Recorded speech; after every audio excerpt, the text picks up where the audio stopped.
Let me start by saying that at UNCTAD, we believe that gastronomy with a strong tradition and heritage content can drive creativity and entrepreneurship. Gastronomic tradition is part of any district's, city's, or nation's cultural heritage. It is an invaluable resource available in every society in all countries, which makes it potentially a strong economic asset on which new ventures and young entrepreneurs in developing countries can capitalize. Insofar as gastronomic tradition embeds knowledge that is geographic specific, it provides opportunities for value addition and product differentiation, which can generate important economic gains. By leveraging gastronomic heritage, entrepreneurs in developing countries can market new concepts and scale them as viable economic activities. In doing so, the interplay between gastronomy and creativity may contribute to local innovation and ultimately economic growth and development.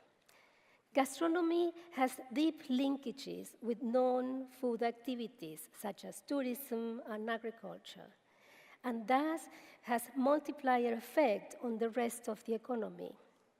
Linkages can be established upstream through relationship with suppliers and downstream via linkages with customers. At the country level, gastronomy can contribute to rural-urban connectivity, as linkages can surge not only with agriculture, but also with the entire rural economy. Consequently, new concepts of gastronomic agrobusiness and agrotourism are becoming increasingly popular.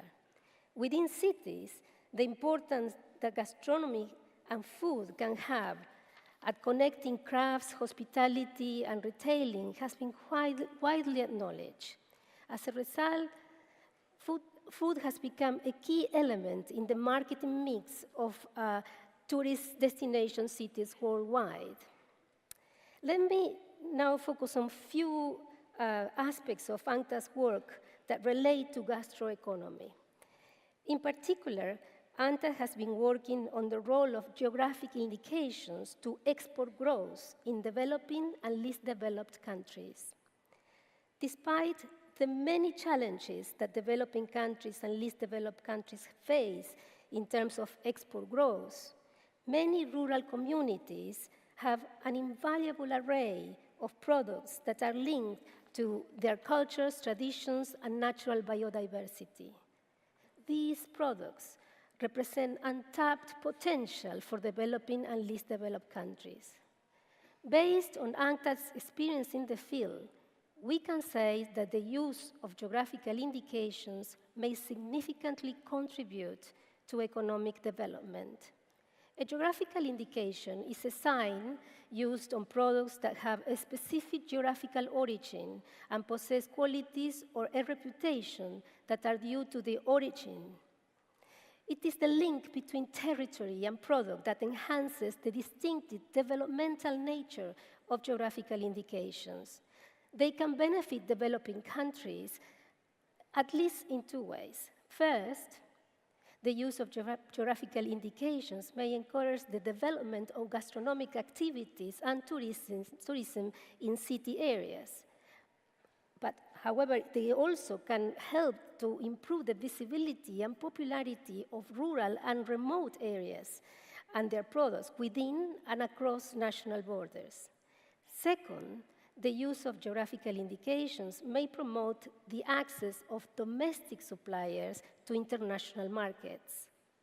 Being an intangible asset embedded in local production, geographical indications ultimately enhance the ability of domestic suppliers to signal their worth as international exporters.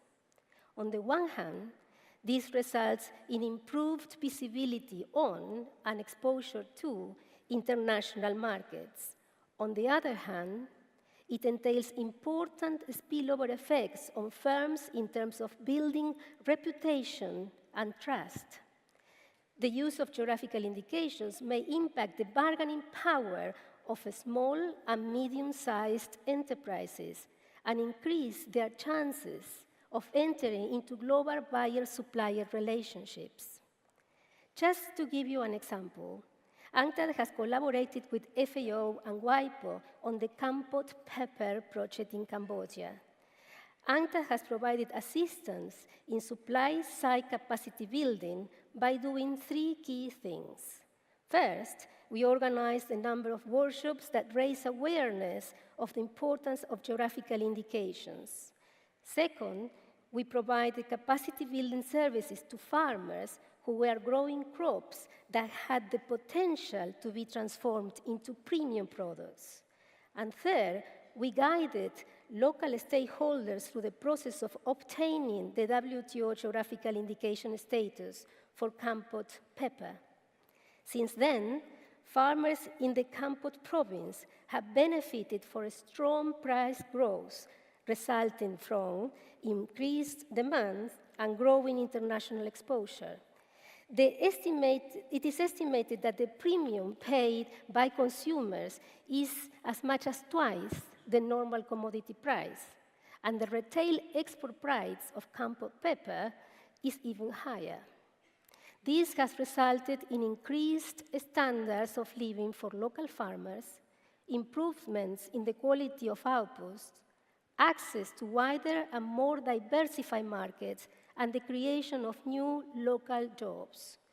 Important spillover effects on gastronomy activities in the capital, Phnom Penh, have also been reported. Another example of the work that UNCTAD has been doing concerns the protection of biodiversity. In this context, UNCTAD has explored ways of making the use of gastronomy to promote the conservation of natural diversity. Involving natural universities and local governments in selected countries, actions have been aimed at promoting the use of native fruits in gastronomy. In Ecuador and Colombia, for example, this translated into a significant awareness and outreach initiative called the Amazonian Fruit Recipe Books. As part of the trade strategy for the Amazonian fruits, books of recipes and promotional material were compiled to help consumers grasp the potential of such ingredients. This initiative helped to spur consumption of these products in restaurants, in cafes, in hotels, as well as the people's homes, and at the same time, it helped to better position these products on the local and international markets. Let me finish by turning to Turkey. In Turkey, gastronomy-related activities have mushroomed across the country during the past few years. While in some parts of the country, the development of food-related activities is still limited, gastronomy is increasingly part of Turkey's value proposition as an international tourist destination. The country is trying to promote the image of national products abroad with a view to leveraging export growth in the food-related sectors, where potential exists but remains unexploited. There is evidence of a renewed interest in using gastronomy to promote economic development, either through tourism or exports, as it is shown by recent figures on registration of geographical indications at the Tourist Patents and Trademark Office. Geographical indications in Turkey have a prominent domestic origin and are concentrated in several food-related sectors. Out of 179 indications and appellation of origins registered in the Turkish Patents and Trademark Office, only 3 had foreign ownership.